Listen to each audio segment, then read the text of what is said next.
What's up, everybody? Welcome to another episode of Coffeez for Closers.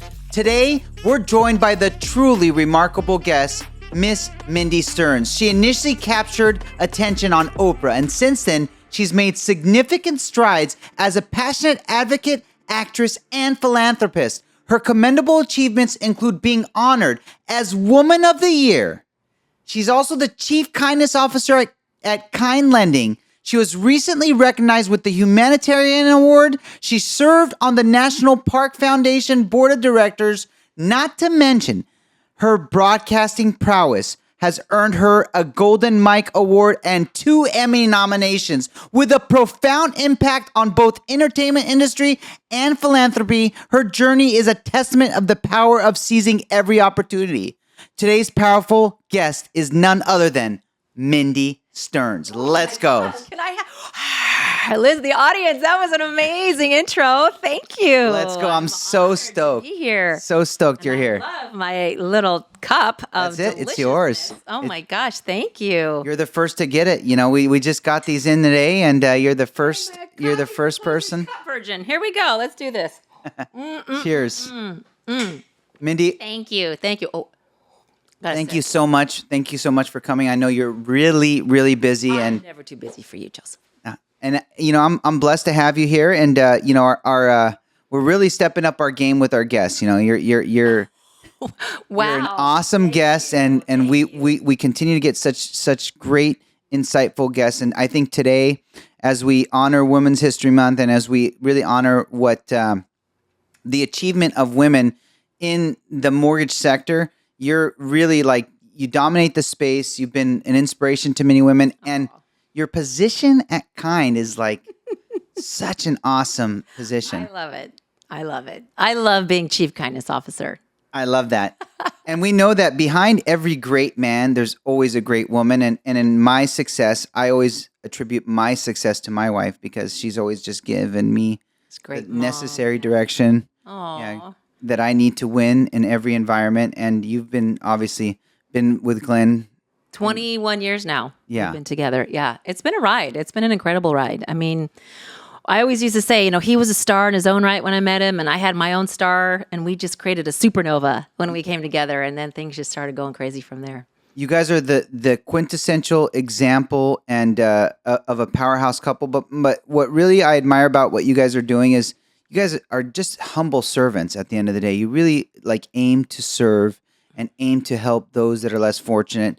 Philanthropy is top of mind for you, and you guys continue to just really foster that mentality and show it. Your philanthropic mind is it exudes, right? It's just bursting out of you. Well, to whom much is given, much is required, it is said, but I don't think it kind of goes around the whole kind mantra too. The more you give, it creates a ripple in the world, and you just can't help but changing a lot of lives. And it's not even it's not so much even about giving money. It's about giving your time, giving your expertise, your mentorship, your friendship, an ear, a little word of kindness, like you do on your Instagram. These little notes you hand to people. That is a powerful, impactful act that just will spread a ripple beyond what you can even imagine. So yeah, the whole point of those videos is just to spread kindness. I love it. Because I go to these parks and people are like, if you're sitting at a park by yourself, and you get a letter hey, you're bigger than your problems. God's much bigger than your problems. Don't worry about it. And you're sitting at the park who knows what you're contemplating? Maybe your prayers, and that was your answer. Maybe that's a prayer. I don't know exactly. So I think about that when I'm doing that stuff, and no one ever did that for me. If I'm depressed at the park, sitting there by myself, praying, it's no. So it's it does spread, and it's something that I love the message that Kind has. It's Kind Lending, and Glenn is just the kindest guy. You're just the kindest woman. So. Oh. Thank you. Thank you. Absolutely. So I like to start these podcasts off with an icebreaker, and I kind of already broke the ice with you, but just let's dig in. I'm going to dig into who you are as a person a little bit. And Shoot. How do you like to start your morning? What's your morning routine like? Oh my God. Well, something I do for our employees, which is really fun. I literally wake up at 6 usually. And they say not to grab your phone, but I will grab my phone and then I'll go sit outside because I think it's important to get the morning sun in your eyes, like the first 20 minutes and the sun's rising. And Glenn and I will sit out on the deck, sometimes just watch the sunrise for like 20 minutes, 30 minutes. But I work on birthdays. All of our employees, I create a personalized email based on whatever national day it is, like today is National Hot Dog Day or, whatever it is. And I'll create an email and a graphic based on that. And we send it out to the company, happy birthday. And then I also have all of our employees fill out a survey that's like getting to know you. I want to know about them, their families, what they like, what's their favorite snack, what's their favorite book, what's their favorite quote. And I take all those and I put them in their emails and just say, hey, did you know this about this person? So I make the emails more personal than just happy birthday, Delfino. It's more like, did you know this about Delfino? Did you know what his favorite book is? Do you know what his favorite quote is? And that's the morning. And then Glenn and I love to, now if I don't do my 20s, because that's something I try to get in, it's 20s every day, 20 push-ups, 20 sit-ups, 20 legs. Whatever form you do it, it's just 20s. Now that we're in 2024, I do the 24s. So it's like every day you got to move your muscles. So I do that. Then I'll get in a hot shower and Glenn and I sit in the shower together. And that's where we get our ideas going. That's where we sit. That's where we meditate. That's where we talk about the day, the things, the kids, life, what's coming up, business. That's our board meeting. That's awesome. And then I'll do a cold plunge. And I will sit in the cold plunge for like 3 minutes. And it is like 45 degrees. It's so cold. And that is how it starts. Do you have an actual cold plunge or do you in the pool? I bought this little thing. No, because I have a really nice deep tub in my bathroom. And I bought it's like an Arctic pod. That's what it's called. So it's an external cooler. So I just stick the hose in and it just runs and keeps it really cold. So yeah, I didn't have to buy and make space for I could, but I didn't. Yeah. I'm a little bit lazy in the way that I want it to be the most efficient. I want to get in the tub, get out, get to my stuff. I don't want to walk outside and go do it. So it's like a wine barrel cold plunge. Yeah, it's like, no, mine's actually a full tub. Like I sit in my tub and I get in and it's full and I'll put my face in and you put your face in too? It's so cold. Yeah, Though. that's the only thing I don't do is, if I cold plunge, I just get up to my I'll my shoulders. Because it just like feels good. Yeah. Yeah. That's the morning. And then I go to work.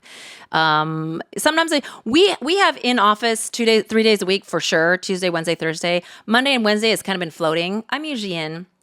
I'll go in on Monday or Friday, just depending on. I like to be in the office. I like people to see me in the office. I think being in the office just creates that camaraderie that being at home is lacking. And I love the remote hybrid. I love those moments when I can be at home and do a Zoom call from home and I don't have to do everything to get to work. But there is something to be said about workplace camaraderie that you cannot replicate in a home environment. I completely agree with that. It just does so much for productivity, for morale, for communication. You can check in on someone with, hey, how was your week? You okay? You seem down. Or, hey, you look like a pep in your step. What's going on? What happened over the weekend? You don't get that on a Zoom. Human collaboration is the new cool. It's the new cool. Ever since COVID, like when we just went fully remote, like now, like to be in a collaborative human environment, like my business partner doesn't even think I work if I'm not in the office. Like, what are you he doing doesn't even count it as work. Like you weren't in the office, you didn't work. You got to be here 14 hours a day or else it doesn't count. I know, right? Well, and I think what I'm seeing with the new people coming in, it's work-life balance. And I'm like, that doesn't just mean you're home and then at work. That can be part of it, working at home some, working at the office some. I think we all perform better when we're at our office. I really do. There's something about the ritual of getting dressed and going to work. Even if you're at home, I know a lot of people at home get dressed and go into their office. I think that's an important ritual. So, but we're big advocates of being in the office as much as we can. Yeah. We're obviously traveling a lot, going to a lot of brokers and visiting. Yeah, a lot of conferences. So, but as much as we can, we like to be in the office. I love that. And I definitely agree with that. And I know you guys are all over the country all the time. I'm tracking, you're like just here and you're there. Everywhere. So I'm going to talk about a couple things like, you were in TV, you Emmy nominated TV host. When did you get started? Emmy? No, not Emmy nominated. I was nominated. But you won an Emmy too. I won. Did I win? I can't remember. We won something for the Oscar performances that we did. It was the presentation of the show. I might have. I don't. I know I was nominated.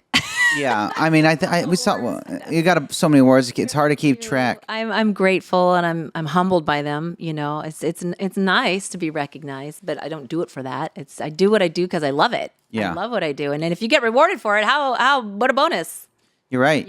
I know, because you guys, you've passed the point where like I got to work. You don't need to work. Like you guys have passed that a long time ago. I love it. Life, the meaning of life is having a meaningful existence. That is what the key to life is, having a meaningful existence. What am I doing every day that is contributing to the well-being of others and myself at the same time? It's not about give till you have nothing. It's about filling you up so you can give, so everybody wins and everybody's filled up. And if you can go home at the end of the day and say, wow, I made someone's dream come true, or I helped close this deal and someone is going to get their dream home. I mean, in the business sense of the word, that is a powerful testament to a meaningful day. So I love that. So what year did you start in TV? Well, TV was funny because I graduated from University of Oregon. I was a duck. I went into hygiene. So I graduated from Oregon Health Sciences University. I became a hygienist. Then moved to Chicago with fiance number 2. Did that twice. And I was in the audience of Oprah. So that was that whole Oprah thing. I was there with my parents. I was there for my birthday.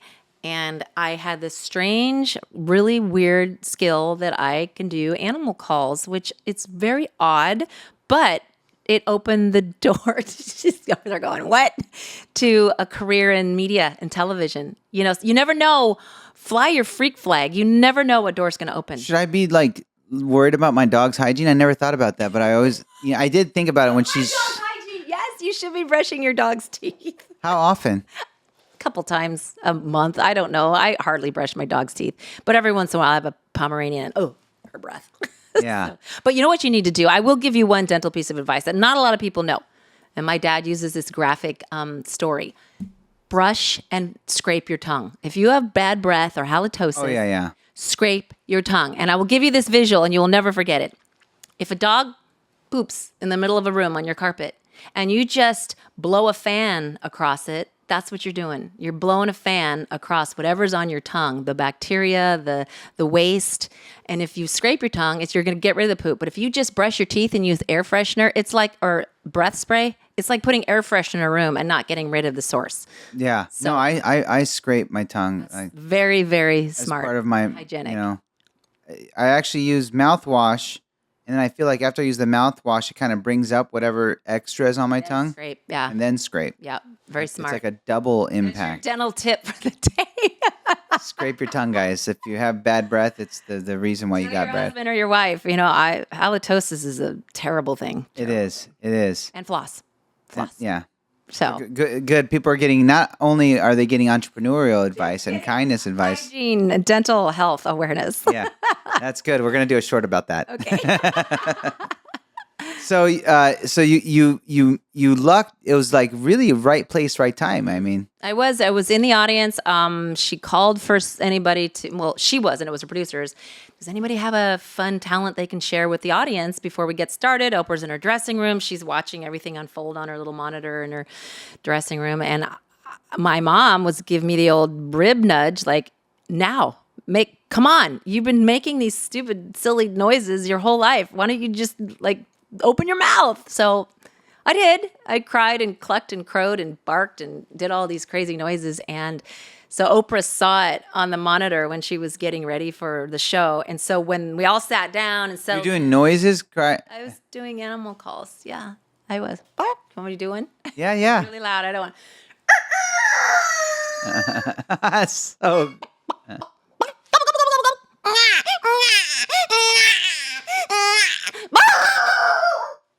And many others. That's crazy. Yeah. How'd you learn how to do all that? I have no idea.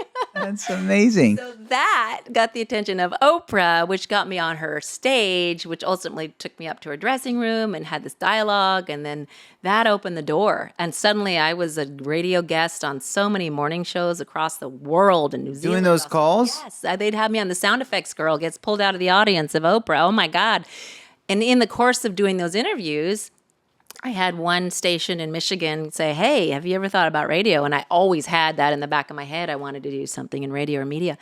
And they invited me to go up to Michigan, and I started a morning radio I was hired in as their morning radio DJ. So it was Mike and Mindy in the morning in Saginaw, Michigan. I did that. Oprah called me back. I ended up on her show 5 times because she kept highlighting where my journey was taking me. I went from radio to a television show in Oregon, Good Day Oregon. I was entertainment reporter for a little bit, filling in for a girl who was on maternity leave. Then I got a contract offer from Entertainment Tonight, KTLA in Los Angeles, and KBTV in Portland. So I had all these things come in. And of course, I'm like, Entertainment Tonight, Mary Hart. Oh my God, that was like a dream come true. So wow, that silly little noise opened the door to allow me to go into something that I'd always dreamed of. I was kind of ready for it. And, you never know who's knocking at your door, what that's going to look like. But if you don't answer it, you're never going to know. So I walked through that door, and then it ended up having a nice long career at KTLA, where I was the entertainment reporter anchor and was considered for the morning news anchor and an offer in New York. And I loved what I did, and ultimately met Gary Marshall, the film director, and ended up in his film, The Princess Diaries. I was playing softball on his softball team, and he recruited me in that way. And just keep your eyes open. Be kind, be happy for others, and keep your eyes open. You never know. That is what a crazy story. So when did you meet Glenn? Glenn and I met in Las Vegas. The whole thing is online, the story of it, because I was there covering a very lighthearted entertainment piece, and he was at the time involved in another venture in DVD production and television production, and kind of an investor, and going there for that project. And it was the same event we were kind of covering. And we met at the blackjack table later that night. But it was weird because I had just said that day, I am so happy being single. I never want to be married. I am so happy with who I am. I've got great friends, I got my dog. I got a great job, a great career. I love my family. I don't need a man. I'm good. That's exactly what every single woman needs to say right now. Say that. But you really have to be okay with you. When you're okay with you, it's amazing what you attract. It's like you're a magnet for good. Like you're just like, hey, I'm good. I'm in a good place. I'm happy. I'm never getting married. Then Glenn sits next to me. And actually, it wasn't love at first sight. We had this whole, he was wearing sunglasses inside, the kind of the light, clear ones. Those were cool at the time. He's like, that was P. Diddy. I was cool at the time. That was cool. And I'm like, okay, Shades, what's up, Hollywood? And it was kind of that fun banter we had. And then I'll tell you what really did it for me. We parted ways. I never saw him again. He can tell you this side when you have him on here. But he tracked me down because he saw me on TV, and he's like, is that the girl I was sitting next to? And that looks like her. She got this really big mouth. I'm like, yeah, that's me. So he emailed. I didn't answer. Then he called the station in the general voicemail box. And he was like, if you're the girl I was sitting next to, long story short, he got tickets to Jimmy Buffett. I'd never seen. I went to Orange County. We went out to dinner before the concert. And that night, I knew. It was weird. I was 35, so I was later in life. And what really impressed me about Glenn, talk about integrity. He wrote that book, and he was so honest about his ex-wife and 4 kids, which was not on my list of the perfect man, if you will. But he was so refreshingly unapologetic about who he was and his life before me, and that he had 4 kids. And the clincher was, and I'll tell you all guys, you listen to this, do not badmouth your ex, because it doesn't make her look bad. It makes you look bad. And he was so respectful to her. She's the mother of my kids. I respect her. She will always be in my life. I put her first. And I was like, wow, that's a classy guy. Because I dated a few Hollywood nutcases who forgot to tell me they weren't divorced, that type of thing. It was so refreshing to meet someone who was honest, had a stroke of character. And a month later, I invited him home for Thanksgiving, and my parents met him, and the family's like, he's the one. Boom. 6 months in, we were engaged. A year later, we were married. 21 years later now. 21 years we've been together. I love that. Yeah. Wow. So 21 years. That's how that went.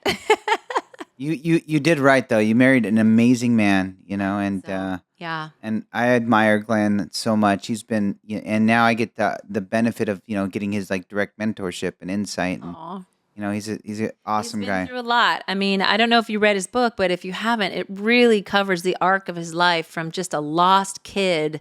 He had dyslexia. He had ADD. He had his parents were alcoholics when he was, a child. He grew up in that environment. His whole family. I mean, he was in a really rough part of town. And then, at 14, obviously, he didn't know better and got a girl pregnant.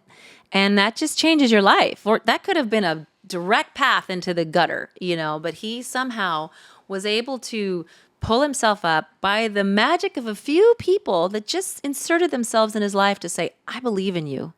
That's so important when you're in a position to install or impart that moment of confidence on a kid who maybe might be insecure or not feel so good about themselves, and be like, I believe in you. You're going to do something. You'll figure it out. You don't have to change now, but you'll figure it out. And he kind of got that advice, and that he wanted to live up to those mentors, their expectations. And that just kind of set forth a path of great success, overcame a lot of adversity, grew an incredible business. And, then Stearns turned into a 30-year company with a very strong, number one privately held in the country. And then, that whole story was really strong. And I was really ancillary at that time. I didn't get involved as much. I'd go and do the Christmas parties. I'd do the big events. I did a lot of the human interaction stuff and the employee culture stuff. So when Kind came around, when that came about, that's when he asked me to be part of it. He goes, I really want you to be with me on this journey together. Because we'd gone through two rounds of cancer that he fought through and won. He's 6 years clean and clear now, so he is considered cured. And it was a rough go for a while. And that was part of the impetus of selling the company at the time to Blackstone, because he had health issues to deal with. And he did, and he took it head on and never complained and did exactly what the doctors told him and did everything in addition to that and, beat it. And then, he'll probably tell you that he didn't follow the law of health the first time and kind of went back to his old habits, a lot of stress, probably eating too many chicken wings and French fries. And then, it came back. So now he's very healthy now. He's incredibly healthy now. He looks great. Really strong now. Yeah. And I'm really proud of him. But what I want to ask, so he beats cancer, and then he goes, I want to do this show, Undercover Billionaire. That was so crazy. And I want to, and the show's about me. Basically, I'm going to get $100, and I'm going to go live in a car in Erie, Pennsylvania. Yeah. What do you think, hon? Like, what is your response to that? The funny thing was, Joseph, we had done a show probably 1 year after we were married. We did this silly reality game show called The Real Gilligan's Island. It's nowhere online. You cannot find it. But it was for TBS. It was their top-rated show at the time. But it was a reality game show where you had these castaways of the characters, and we'd compete to be rescued off the island, whatever. Glenn won. He came in first place. Got $250,000. We started our family foundation. He got a new car. It was like this really cool thing. And he was like, that was a fun challenge, whatever, that was fun. But he's like, I'm not a TV guy. That's not my thing. But for years, people would come to him, okay, I got this show idea. What do we do this? What do we do this? What if we take away all this and do that and put you here? And he's like, you know what? I got a show. If anyone wants to do a show, I always get challenged about you just got lucky. You just got lucky. And he's like, it wasn't luck. It was freaking hard work. And so the idea was like, I'll show people. I can do it again. Like he had that confidence. He's like, put me anywhere, any town, USA. I'll start over. I know I could do this again. I know I could do it again. So that was the premise for that show. So finally, this idea floated around for many years. And then finally, it was put in a way that Discovery said, you know what? Glenn Stearns, put your money where your mouth is. Let's do this. We're going to give you $100. We're going to give you this beat up pickup truck. You have to go to a city you've never been to, and you have to start a business you've never done. So he couldn't go back into real estate or mortgage. He had to do something he'd never done before. I didn't know that was one of the things. So you can't do something you already know. That's the difference between season 2 with Grant and the other two. They all went into what they told him the same thing, but Grant's like, oh no, I know marketing. I'm going to do marketing. And so, yeah. Did Grant Cardone only get $100 too? Yeah, they all got $100. Yeah. And a truck. Well, Grant found a really nice Jeep that he got a nice motorhome. He learned from Glenn what to do and what not to do. He was actually really clever. I love Grant Cardone telling the story about him getting so inspired to do the same challenge. Yeah. Like, It was hard. And Grant did it in the height of COVID. And that was a real challenge because it shut down a lot of production. And he got COVID. And, Glenn also had some challenges when he filmed it because there's a scene where he goes to the hospital. And you may or may not know this about Glenn, but the second time he had cancer, they had to take out his epiglottis. And for those that don't know what an epiglottis is, it's the primary defense against choking. It's what covers your windpipe and your vocal cords when you swallow, so you don't choke, so nothing goes in your lungs. That's gone. So anything he swallows goes right on his vocal cords and it will go right in his lungs. So he would choke, he would aspirate, and he can die. So he can't eat, can't swallow, he can't have water. He is fully 100% on a feeding tube. And he jokes, he goes, I'm going to be the longest living cancer patient because I've never eaten so healthy. Because these shakes are super high quality and vegetable protein. And, we give him fresh pressed juices. And he's like, he's never done that before. So he's really healthy. So did he have cancer? Did he have to live like that when he did the show? Well, when he did the show, he was in the truck and he tried to eat cup of noodles in the show. That was before he stopped eating completely. But he ended up in the ER. And that was a 4-day visit because he got aspiration pneumonia and it shut the production down. And he's like, I can't do this. We're not watching a show about how I'm going to eat. We're doing a show about building a business. So he stopped eating. He's like, he stopped eating so that he wouldn't get sick. And then he goes on to open a barbecue restaurant. Like he can't even eat the food of the restaurant that he opened. So it's kind of an amazing story. Yeah. I did not know that he wasn't allowed to eat in that show. So that just makes he had to have his shakes. They would say, Glenn, we need you to get your shakes. So he'd go and he'd have his shakes off camera. But the story wasn't about that. And he didn't want anyone of the people he was meeting to know that he did that because he didn't want anybody to have excuses.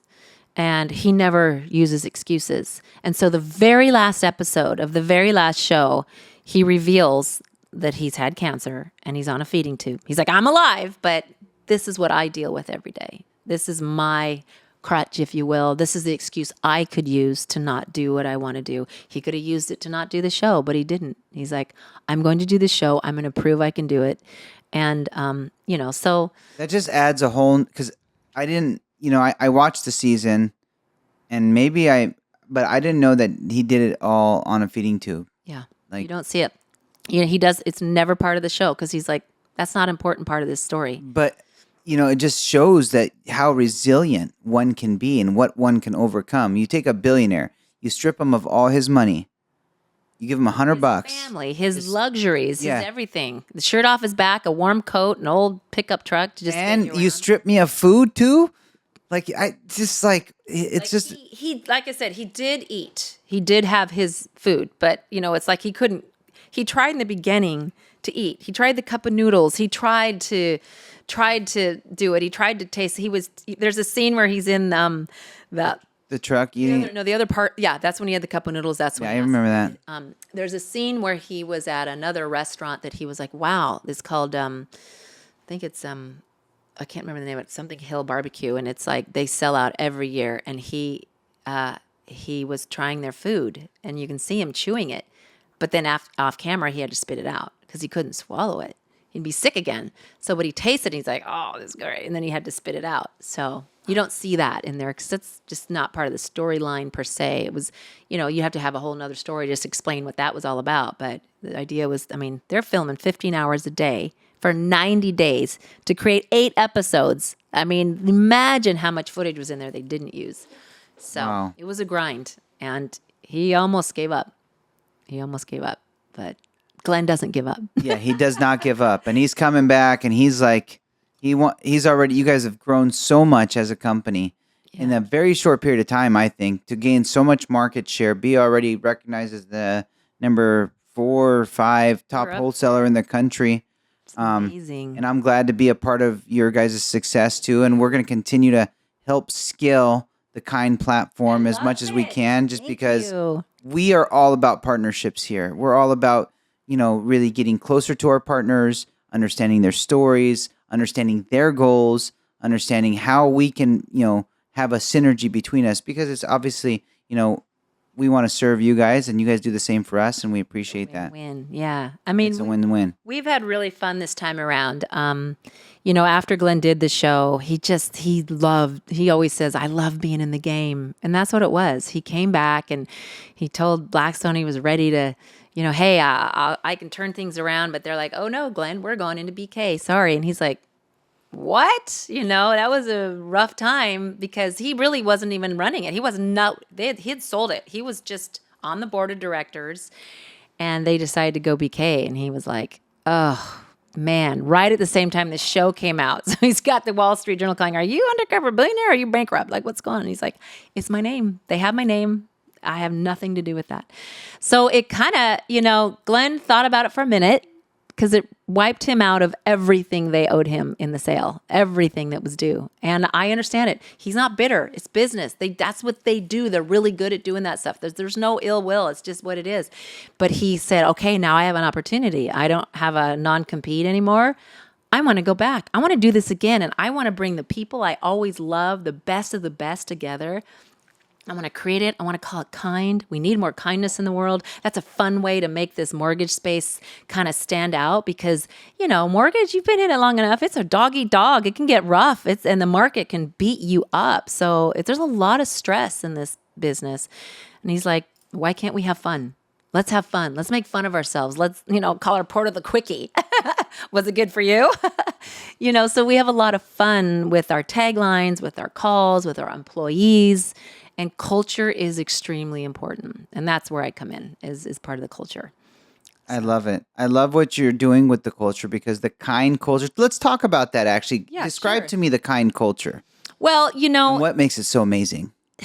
It's a mindset. It really is a mindset. And I'll tell you, on the antithesis of that, kind can also be used against you. Like in 1 minute, they can be like, oh, you didn't take my loan. That's not kind. Like no one's going to say that's not no one else can use that moniker to describe an action of a company. So it kind of can go both ways with us. But at the end of the day, it's really just about, hey, we're here to help you. We're here to support you. It's servant leadership. We work for you and with you. You don't work for us. This is a group. We're all on a team. We're working together. This isn't a competition within. We're competing on the outside because that's healthy in an industry to have competition. And, he and Matt Ishbia have fun stuff together. I mean, they've gone to basketball games together. They always say, well, I never had more fun when we were head to head. And Glenn's like, I'm coming for you, Matt. I'm coming for you. So it's been really fun and playful. But the kind culture is really, it's a currency that you can spend. People work in their jobs to pay their rent, to pay their bills. But you're in your job 8 hours a day or longer or weekends or nights. If you don't love the people you work with, if you don't love the relationships you have, it's a grind. So the idea is let's create friendships and relationships. Let's create a place where people are appreciated and celebrated and highlighted. We do kudos, kind kudos. Hey, did someone in the company do something to help you today? Send a kudo. Not only the person receiving the kudo, but you will get entered into a contest. You guys win some prizes every week. We highlight all the kudos, everybody that was going above and beyond, doing something nice for somebody. We celebrate birthdays. We celebrate anniversaries. I do Kind TV, which is like a little mini TV show. I used to be in television, so it's kind of in my lane. And I highlight, we do retail updates, wholesale updates. We do IT announcements. We do people ops. What's going on? What do you need to know? It's all the news you need and want to know. Then we do Kind Pets of the Week. What's the funniest video? Here's a video hack. Here's our kind employees in the news. Here's our kind employees on social media. Oh, this is so cool. We need to add some of that in our repertoire here. I'm hoping my team is taking notes right now. And it's like So Kind TV is a lot of fun. And the way we do a vibe call once a month. It's our very important business exchange, VIBE.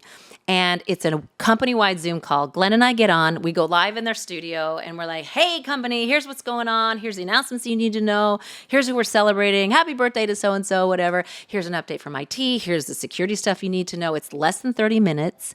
Glenn likes to tell jokes that totally berate me, and it's really funny. And I've got a whole slew coming at him for next month. But, people love our chemistry because we riff each other a lot, and it's a lot of fun. And it's just spirited. I usually, if like St. Patty's Day, I'll be all dressed in green and try to throw some leprechaun hats on him, and we'll have fun with the themes.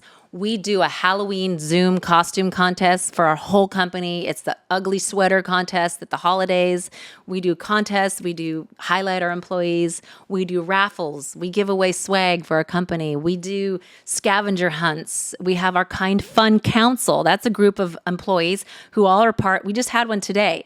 We're doing an Easter, like we're doing a holiday scavenger hunt. And so at the end of the week, we highlight. And then we all do a fun video together and we send out messages. And so it's constantly trying to find ways to engage employees, highlight employees, and put the fun in funding. I mean, that's what we're all trying to do. I love that. Yeah, it's fun. It's love fun. that.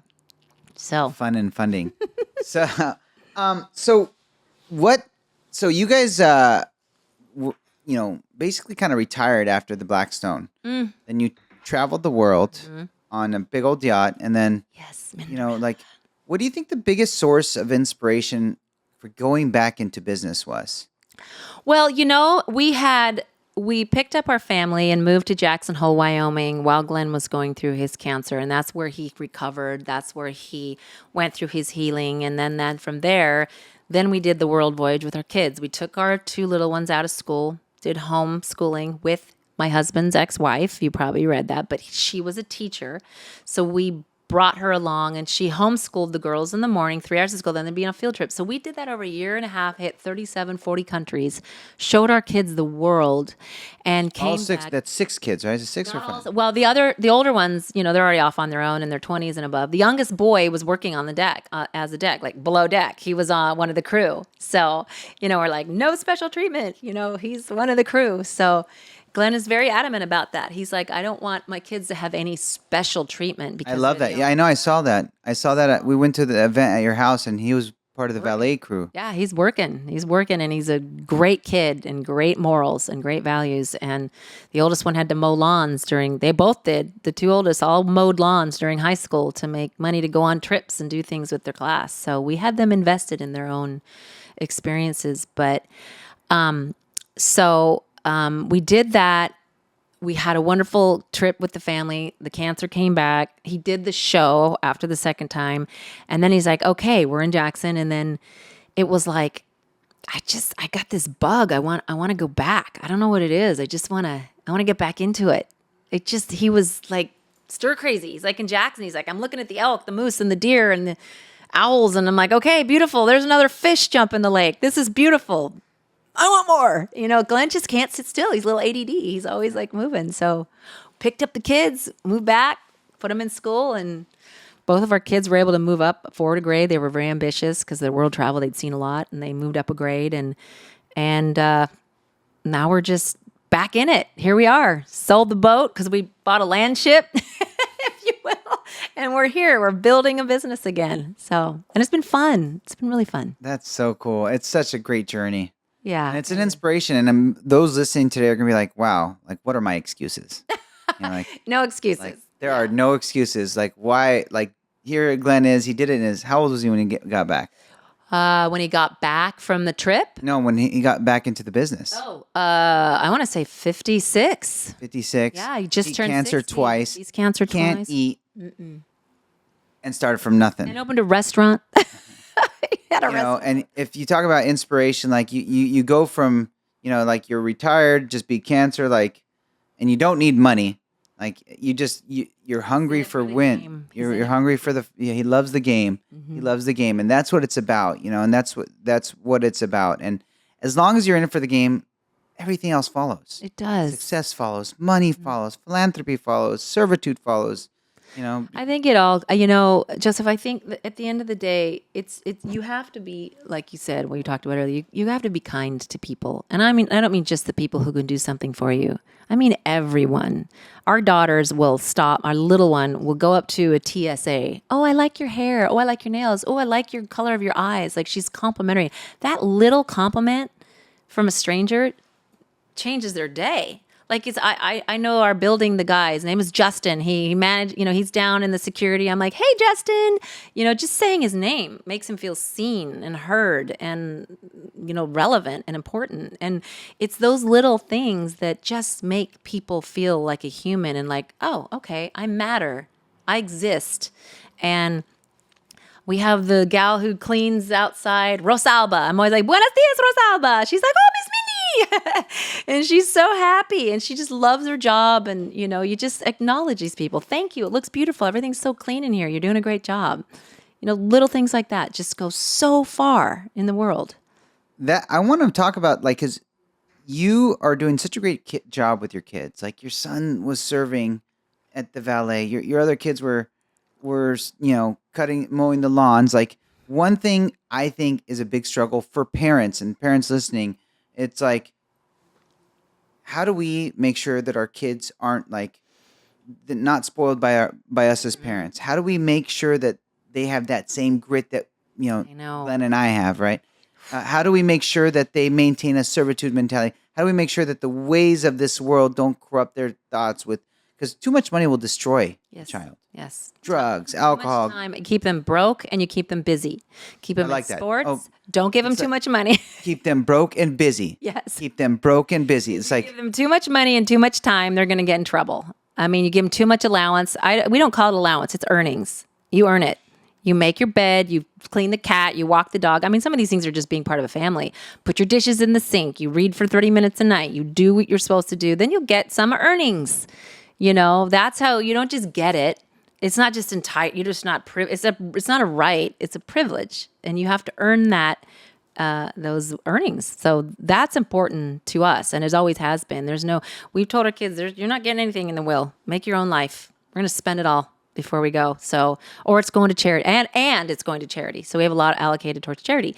So they have no expectation that they're getting anything upon our departure, and so we don't have to watch our backs. But really, you're saying you're not going to get this house. You're not going to get.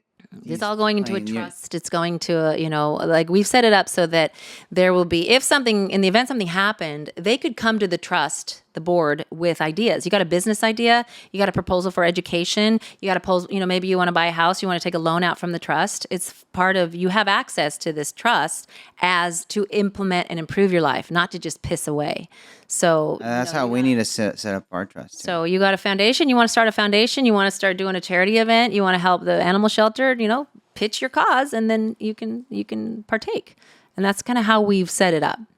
I love that. I didn't even know I could set up the trust that way. It's kind of cool. Yeah, because you have a board of people that they'll be running their ideas by. How do you elect a board? Well, you find people. We obviously have your lawyer, family lawyer, and family law, and then they appoint certain people within your circle. Glenn's got YPO, his crew, and some friends who are helping with that. And you have backup people too in case they're not around. So you just have to keep changing it as time goes on and just making sure you tweak it. And we just want them to not have this expectation that they're going to get all this. I want them to find their own path.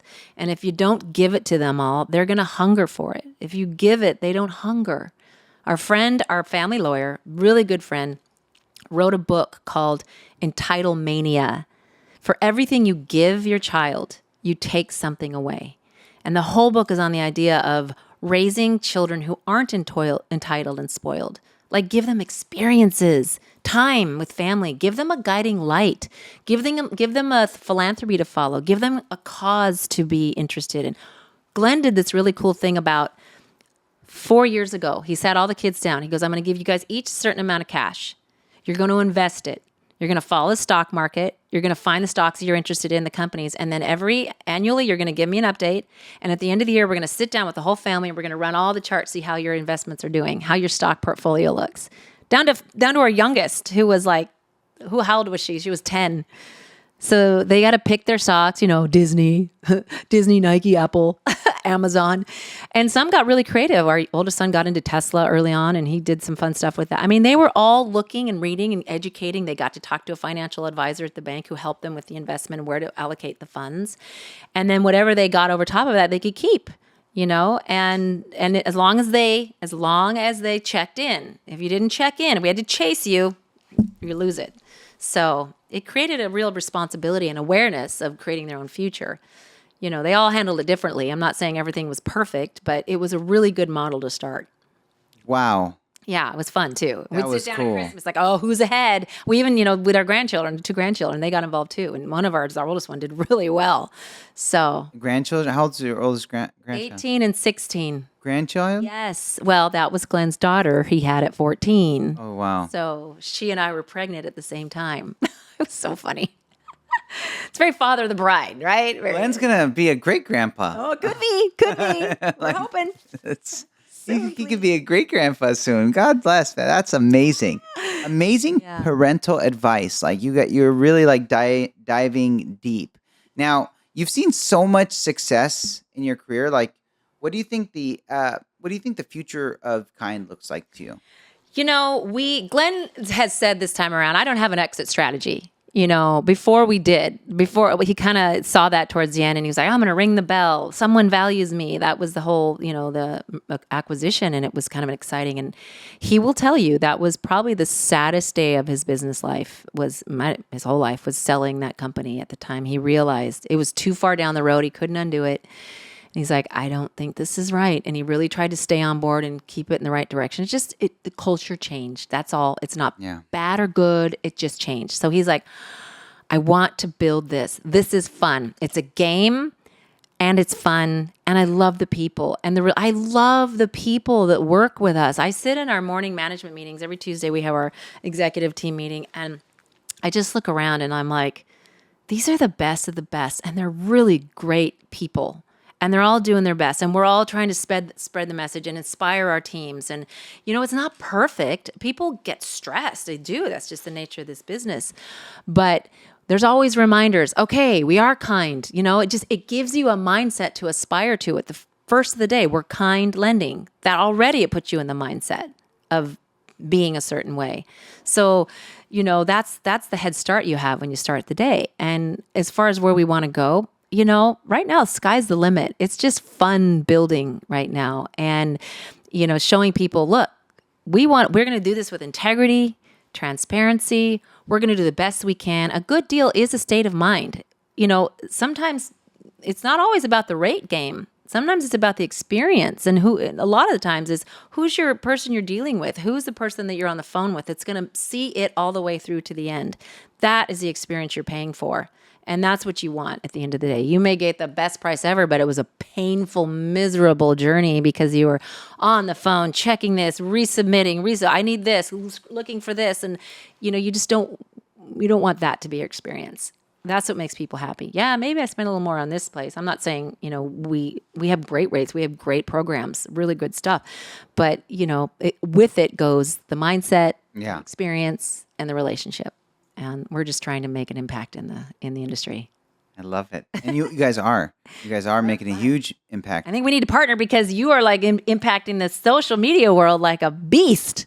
I definitely see a huge collaboration because the message, and as I continue to kind of scale in the social media, the message at the end of the day for me is kindness. Yeah. And it's servitude. And it's like changing the framework. Like, are we on social media to learn like evil? Are we on social media to like praise and do God's work? There's so much good work on there, Joseph. If you my algorithm has every day I'm getting inspiration and memes and fabulous and tidbits, and poor Glenn is I'm like, look at this, how to be a good partner, a great marriage. We have this. Look at us. We're doing great. I love the inspiration you can learn from these media, and that's what we should be using it for. There's enough news out there that's bad and sad, and like spread the good. That's what, and exactly.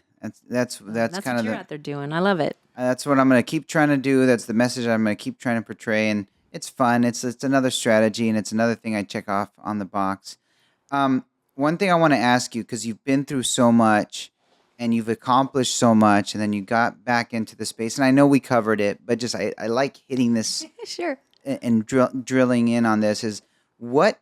Every morning you guys get up, like, how do you continue after all these years to find that motivation?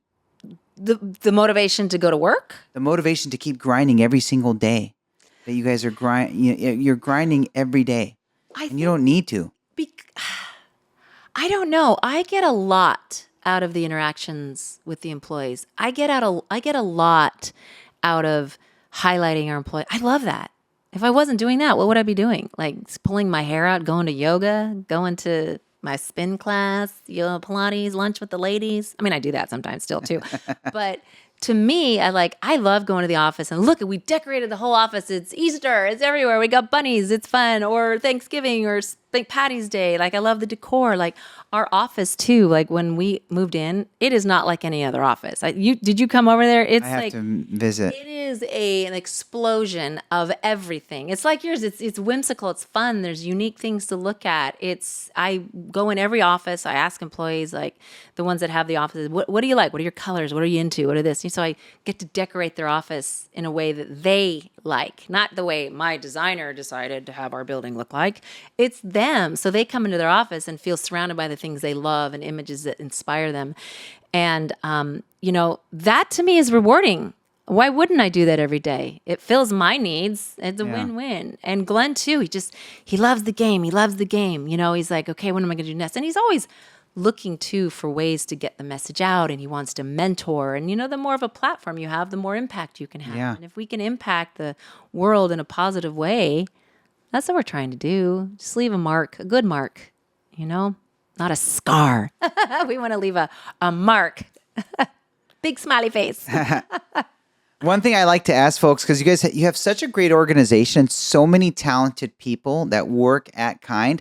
How are you fostering and creating talent at Kind? How are we fostering and create? Well, we often promote from within. We see talent. We see people that are leaps and bounds ahead of where they are. And I love this business because I love talking to employees. Like I started as an LO, I was in the beginning, and then I was in shipping, and then and they came. So many of the people we have been through so many steps of the business, so they understand all aspects, all the hands that go into the process. And that's fun to find people. And people, when I call them, I call every new employee. I'm calling all our new hires this week. We got like 15 people this week, and I will be on the phone with every one of them. Hey, how's your first week going? How'd we find you? How'd you find us? How'd you get here? And where were you before? And tell me about yourself. What are you going to work for? What are your dreams? And we're excited you're here. Here's my survey's coming your way, welcome to Kind. And everyone's like, I've never had an owner call me to say, welcome to the family. I'm like, why not? So we just love cultivating I guess we just love being outliers in some respect. We just love doing what we do, not to be that, but just because that's in our nature. That's in my nature, just to be happy and spread love and a smile and make people feel good. And just, I don't know, we're just having fun. I love it.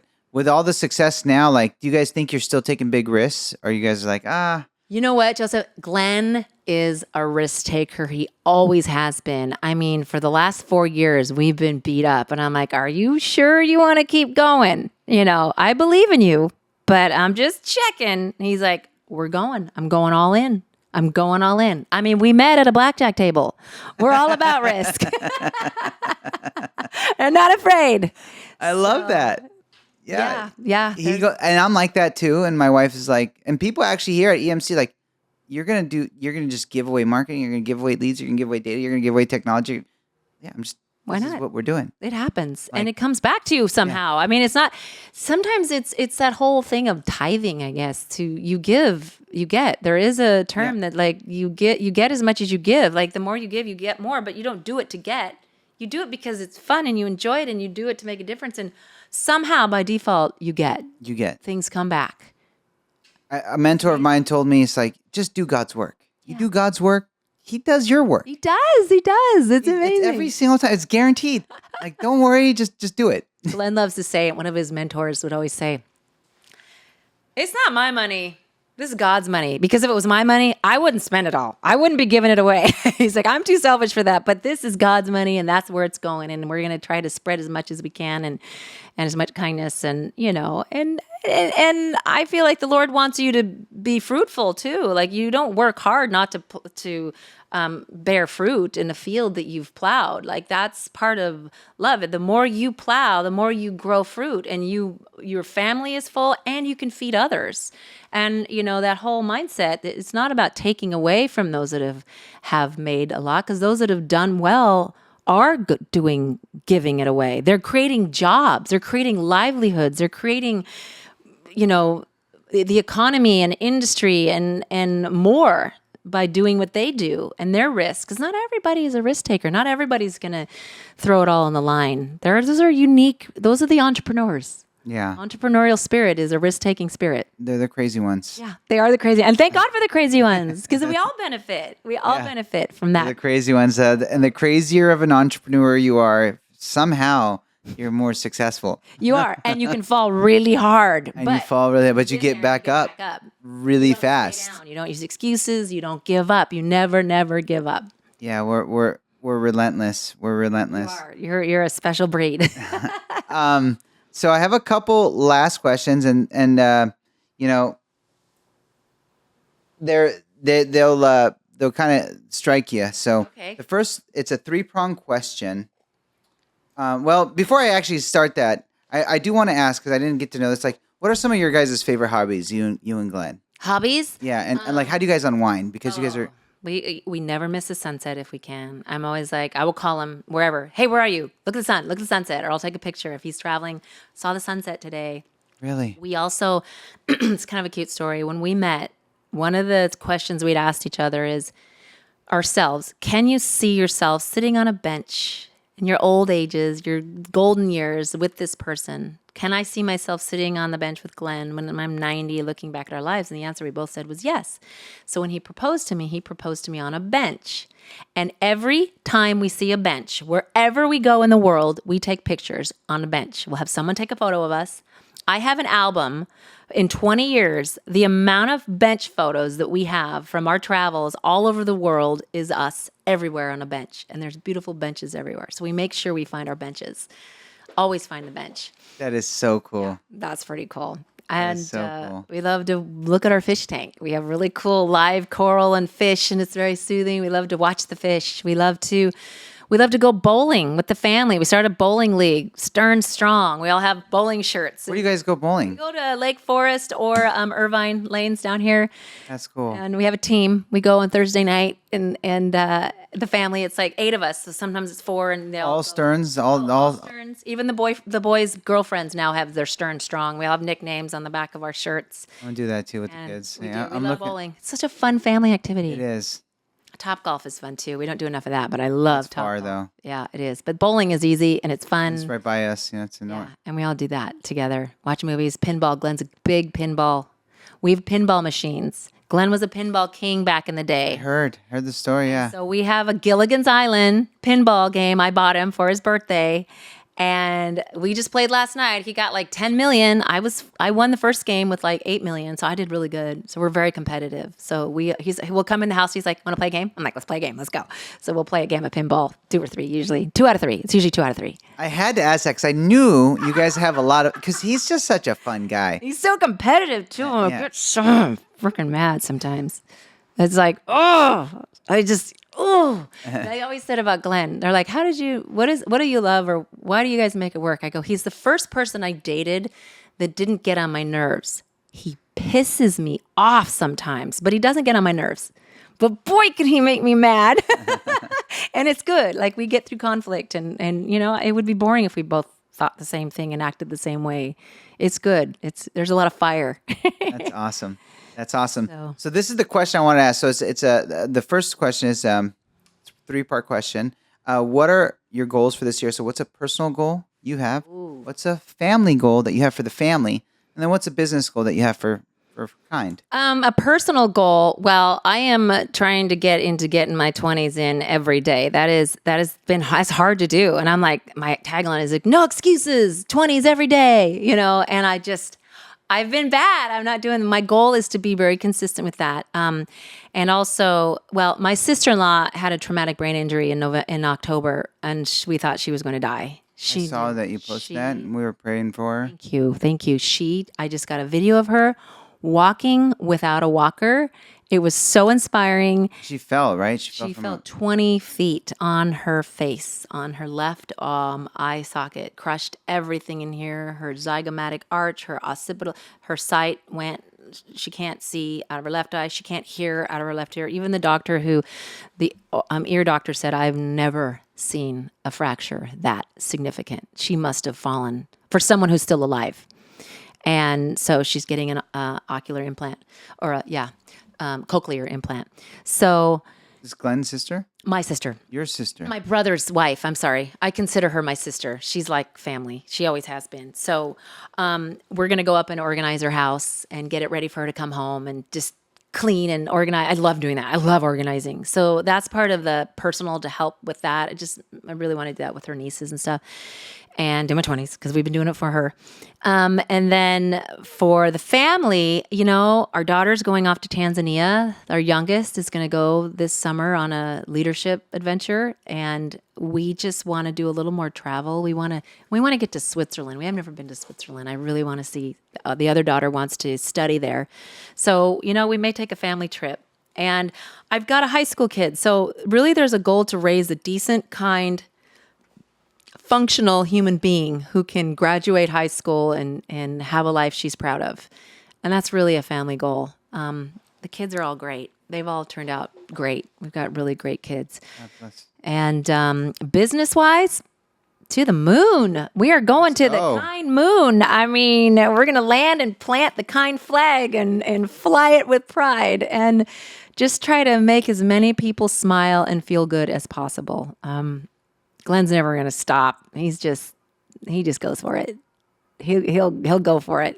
I love Glenn, and I love you. I love that you came down here and you're spreading the message. I have one final question. I love these. When you're in front of the pearly gates, what's God going to tell you?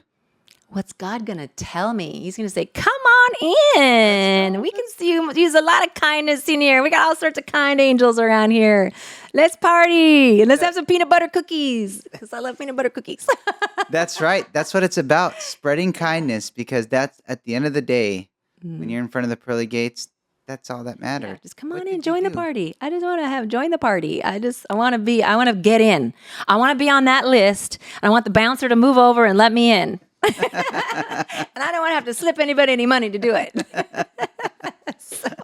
Mindy, you've been awesome. Such a great guest. This was so fun. It's great. Such a blessing to get to know you. Thank you. And know your vision, know your statement, know your story, know Glenn's story. Dive deeper. Now I'm gonna have a little bit more context, so I have Glenn on the show. That'll be fun. And I hope you guys keep winning, keep dominating, keep thriving. Thank you. Keep spreading that love and kindness all over the world. God bless you and your family. God bless you and every one of you. God bless you. Thank you so much for coming to the show. Thank you. Mindy Stearns, one of the most powerful women in the industry. Thank you, guys. There we go. Let's go.